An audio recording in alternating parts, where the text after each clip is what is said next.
BPPआ जाबाय बे मोनसे पलिटिक्स हान्जा गोदानै कसारि काउन्सिलनि सिङाव राजनितिक दोलो जोनोम होजेननाय जोंनि बिटिसिनि चिफ हाग्रामा महिलारि सारा जथेस्थ' सहाय सुबिदा हरदों बिथाङा मिटिंखौ फाथिजानो लुबैदों हाग्रामा सारा खाटां जोंनो खोन्थादों आरो बिथांनि बिथोन बायदियैनो जों थारिख चेन्ज खालामनाय जादों 9-10 बे 10 तारिखाव बिथाङा फैगोन जों मस्ट प्रबाबलि बिथाङा हैदिनखालि उदालगुरियावबो प्रग्राम दं हेलिकप्टार लानानै फैगोन बिथाङा उदालगुरिसिम उदालगुरिनिफ्राय डाइरेक्ट बेहाय फैनायनि खोन्थाफोरखौ मिथिहोनाय आरो गिबि जोंनि नैबे नोलोबारियावसो जेनेबा BPP पार्टिया एबारसो फार्स्ट माने मिटिंखौ खुंनो लादों नङा होमबा बे हाबाफारियाव माबायदि साक्सेसफुल जागोन बायदिखौ नुहुरदों नाय जों बे बेलायाव बेखौनो बुंनो लुगैगोन आं बुंदों जोंनि बे BPPनि जि कनफारेन्स बिनि जाहोनफोरखौ जों खोन्थादों आरो जों साक्सेस जागोन बायदि मोनदों रायजोफोरनि जथेस्थ' सहाय सहयोग मोनदों खारन जोंहा माखासे समस्या दं बे समस्याफोरा जाबाय बिखेख करि बिटिसि बाहेराव थानाय बर' रायजोफोरनि समस्या बे समस्याखौ सावरायलायगोन जोङो आरो बे BPP पलिटिकेल पार्टिया मानो दानाय जाखो आरो मा मावगोन बेफोर गासिबखौबो लानानै जोङो रायजोफोरनि गेजेराव हाबदों आरो रायजोफोरा बुजिदों बेखायनो जोंखौ जथेस्थ' सहाय सहयोग होगोन हेल' बयनिसिमबो अननाय सिबिनाय जासिहरबाय आङो गिबियावनो आङो दायो दंफैयो नैबे जोंनि नोलोबारि गेलेग्रा फोथाराव नुदों आंनि उनावहाय गिदिर माने पेन्डेल बानायबाय दङ बेयाव आङो नोंथांमोननो दिन्थिलांनोसै जोंहा बेयावहाय फैगौ नैबे मार्चनि 9 आरो 10 अक्ट'आव खालार खालि जे बानायदों नै एसे दिन्थिग्रोनि बेयाव माने नैबे जाय जायगा फिल्ड बेयावहाय होना होदों माने first annual conference of the central committee बड' पिपुल पार्टि BPP आदसा BPP आरो चिफ गेस्टआव दङ नै आं एसे दिन्थिनो दै चिफ गेस्टआव दङ जोंहा हाग्रामा महिलारि सार डेट 9-10 मार्च जायगाया जाहैबाय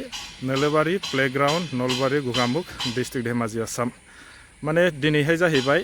5 तारिख होमबाथ' बारा गोबाव गैला जोंहा बेयाव माखासे कमिटिनि मेम्बारफोर दङ प्रेसिडेन्ट सेक्रेटारि बेजों एसे आं रायलायनि बिथांमोना मा कमेन्ट बुङो आरो बिथांमोना साननैनि हाबाफारि लादोंनो आरो बेयावहाय मोनबेसे डिस्ट्रिक्टआ बाहागो लागोन बेखौथ' आं मोजां मिथिया थेवब्लाबो बिसोर जों रायलायनायनि उनावहायसो आङो नोंथांमोननो बुंनो हागोन माने फ्राय जाबायानो आरोखि बे जाहैबाय पेन्डेला ओमफ्राय बैयाव जाहैबाय मेन स्टेजआ जायखिया बिसोरजों रायलायनि आं ना दायो नै बिथांमोना एकदम लाहार फाहार बानायबाय जोंहा सारा एकदम आगोबा टेनसन जादों बायदि मोनदों आं आन्दासाव दाहाय बेजोंबो रायलायगोन आं फार्स्ट ओरैजाय जोंहा आदाजों रायलायगोनसै खुलुमबाय आदा खुलुमबाय आदानाथ' फैयै खाथियावनो मोनफैथारबाय नङा होमबा बेयो एबारसो गिबि नङा होमबा गिबि औ बेयाव ओरैनो मोनबेसेसो जिल्लाया बाहागो लागोन बायदि सानदों जेनेबा बाहागोखौ लागोन बायदि आरो आदसा खुलुमबाय नोंथांमोननि चेनेलजों आं बेखौनो बुंनो लुगैयो जोङो फार्स्ट बियो जोंनि कनभेनसन बेहाय जोङो प्राय 21 डिस्ट्रिक्टआनो इयाव बाहागो लाफैगोन जोंनि बे कनफारेन्सआव गतिके जोङो दा बाखि गासैबो अल साइडआव जों लाहार फाहार खालामनायनि बेबस्था खालामबाय दं ओमफ्राय बेयाव जेनेबा दा नोंथांमोनावहाय जास्ट आं पेन्डेलखौल'सो बानायनाय नुदों खिन्थु थानायफोरखौ बा जायगायाव बानायदों नामा थानाय जायगाफोरखौहाय जों थानायखौबो अलरेडि जोंनि नलबारि कलेज गंसे दंमोन बे कलेजाव थानायनि गासिबखौबो जों लाहार फाहार खालामदों जाय डेलिगेटफोर फैगोन बिथांमोनखौ दोननो थाखाय जों रेडि खालामबाय आदसा ओमफ्राय बेयाव दायो माने हाग्रामाखौ चिफ गेस्ट हिसाबै होनाय जादों हाग्रामा सारा फैमारगोन ना फैमारा बायदि हाग्रामा सारा खाटां जोंनो खोन्थादों आरो बिथांनि बिथोन बायदियैनो जों थारिख चेन्ज खालामनाय जादों 9-10 बे 10 तारिखाव बिथाङा फैगोन जों मस्ट प्रबाबलि बिथाङा हैदिनखालि उदालगुरियावबो प्रग्राम दं हेलिकप्टार लानानै फैगोन बिथाङा उदालगुरिसिम उदालगुरिनिफ्राय डाइरेक्ट बेहाय फैनायनि खोन्था दा जुदि माबा मोनसेफोर जायाब्ला बिथाङा फैनाया सियर आरो बेयाव सफैनाया ओमफ्राय आं बेयाव मोनसे जेनेबा सोंबावनाय रायजोफोरखौ मिथिहोनाय आरो गिबि जोंनि नैबे नोलोबारियावसो जेनेबा BPP पार्टिया एबारसो फार्स्ट माने मिटिंखौ खुंनो लादों नङा होमबा बे हाबाफारियाव माबायदि साक्सेसफुल जागोन बायदिखौ नुहुरदों नाय जों बे बेलायाव बेखौनो बुंनो लुगैगोन आं जों रायजोफोरखौ दारा जोङो बेनार पस्टार होदों आरो रायजोफोरखौ बुंदों जोंनि बे BPPनि जि कनफारेन्स बिनि जाहोनफोरखौ जों खोन्थादों आरो जों साक्सेस जागोन बायदि मोनदों रायजोफोरनि जथेस्थ सहाय सहयोग मोनदों खारन जोंहा माखासे समस्या दं बे समस्याफोरा जाबाय बिखेक करि बिटिसि बाहेराव थानाय बर' रायजोफोरनि समस्या बे समस्याखौ सावरायलायगोन जोङो आरो बे बिपिपि पलिटिकेल पार्टिया मानो दानाय जाखो आरो मा मावगोन बेफोर गासिबखौबो लानानै जोङो रायजोफोरनि गेजेराव हाबदों आरो रायजोफोरा बुजिदों बेखायनो जोंखौ जथेस्थ सहाय सहयोग होगोन आरो मिटिङा साक्सेस जागोन होनना जों सानना लादों। ओमफ्राय बे बेलायाव जेनेबा हाग्रामा सारा फैगोन बे बेलायाव माने जोंनि नैबे गगामुख हालामनि माखासे बर' रायजोफोरखौ माबायदि बाहागो लाजानायखौ नोंथाङा लुगैयो? जोङो हाग्रामा सारा जाबाय जोंनि बिटिसिनि चिफ खारन बिथाङा बिटिसिनि बाहेरनि बर'फोरनि थाखायबो सानो जोंनि भबिष्यत आरो जोंनि मोजांनि थाखाय बिथाङा सिन्था खालामो बेखायनो बिथाङा फैनानै जोंनि बेहाय मोजां जोंखौ बोसोन होफैगोन मा लामाजों थांबा जोंनि बर'फोरा डेभेलप जागोन मोनफ्रोमबो माने लाइनावनो बोरै बर'फोरा जोंना डेभेलप जागोन मा मावबा बोरै जों साक्सेस जागोन बिटिसिनि बाहेरनि बर'फोरा बेफोरखौ गासिबो बिथाङा जोंनि इयाव रायजोनि गेजेराव पाब्लिकनि गेजेराव बिबुंथि लाखिगोन बेनिखायनो जोङो बयबो रायजो राजाफोरखौ जाहाथे लैहोर लैहोर फैनानै बे मिटिङाव बाहागो लाफैगोन होनना जों आसा फारिदों। आच्छा गोजोननाय थाबाय।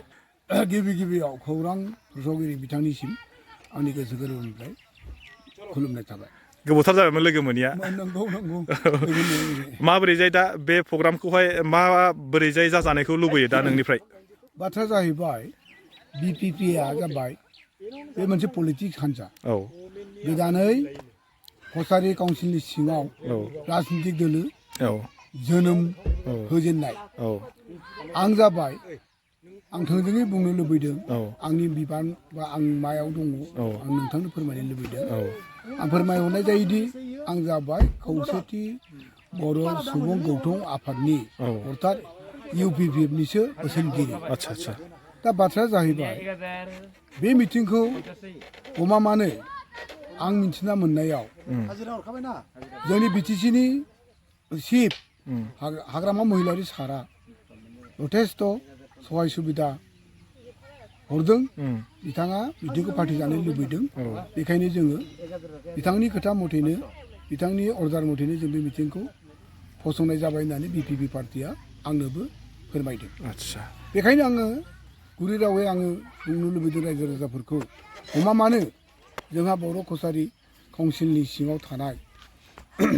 दुलाराय जोंनि 24टा जिल्लानि बर' रायजो राजाफ्रा बे कसारि काउन्सिलखौ डेभेलप खालामनायाव बाहागो लानांगौ होननाय थाबाय। ओमफ्राय दा नैबे जेनेबा प्रग्रामखौहाय माने साक्सेसफुल खालामनायाव जेनेबा नैबे रायजोफोरनि बेलायावहाय जोंनि गगामुख हालामनि बर'फोरनि रायजोफोरनि सायाव मा बिबुंथि होनो सानो? जोंहाथ'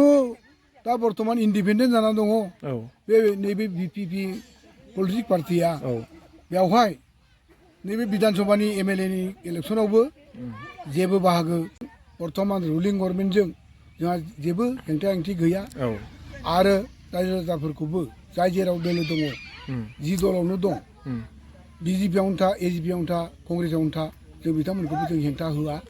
नाथाय जोंहा जोंनि बिकेडब्लिउएससिनि अर्थात बर' कसारि काउन्सिलनि सिङाव थानाय बर' रायजो राजाफोरखौ गोदानै बिपिपि पलिटिक्स हान्जायाव मदद होगोन होननानै आं आसा फारिनाय थाबाय। नोंथांमोना खोनाबाय जानांगौ नङा होमबा गिबि खेब जोंनाव नैबे नोलोबारि नैबे गेलेग्रा फोथाराव जोंहा बिपिपि पार्टिनि फार्स्ट एनुवेल कनफारेन्स बेखौहाय जोंहा बिथांमोननि माखासे दैदेनगिरिफ्रा मोजाङैनो बिबुंथि होलांबाय जाहाथे माने फैबाय थानाय समावहाय जाहाथे जोंनि माखासे रायजोफ्रा माबायदि फैनानै बा माबायदि बाहागो लानांगौ आरो माबायदि आरो बिथांमोना नैबे प्रग्रामखौहाय माबायदि साक्सेसफुल खालामनायावहाय माखासे थानायनि सुबिदा बिथांमोना होनाय जादों होनना बुंदों। ओंखायनो आङो बयखौबो खावलायबाय जाय जाय बिथांमोनहा नैबे भिडिअ मोनाखैमोन बा नैबे प्रग्रामनि सोमोन्दै सोरबाया जुदि मिथियाखैमोन जुदि सोरबाफ्रा जुदि नैबे भिडिअखौ जुदि नुयोब्ला नोंथांमोनहा हाजासे शेयार खालामना हो जाहाथे माने मोनफ्रोमबो जिल्लानिफ्राय जिथुनाखि फैगोन बिथांमोनहाबो जाहाथे मोजाङैनो फैनानै मोजां बाहागो लाफैनानै नैबे फैबाय थानाय नैबे बिपिपि पार्टिनि प्रग्रामखौहाय माने साक्सेसफुल खालामनो होनायाव बा खालामहोगोन बा कालारफुलै माने जाफुंसार जाहोनो हागोन बा बेखौ आं मिजिंथिबाय आरो आं भिडिअखौ बारा गोबाव खालामला लास्टआव नैबेखौनो बुंबाय जाहाथे नोंथांमोना जुदि भिडिअखौ जुदि नायनाय मोजां मोनदोंबा हाजासे लाइक आरो शेयार खालामना होबानो जाबाय आरो जायगाया जाहैबाय जोंहा नैबे गगामुखनि सिङाव थानाय नोलोबारि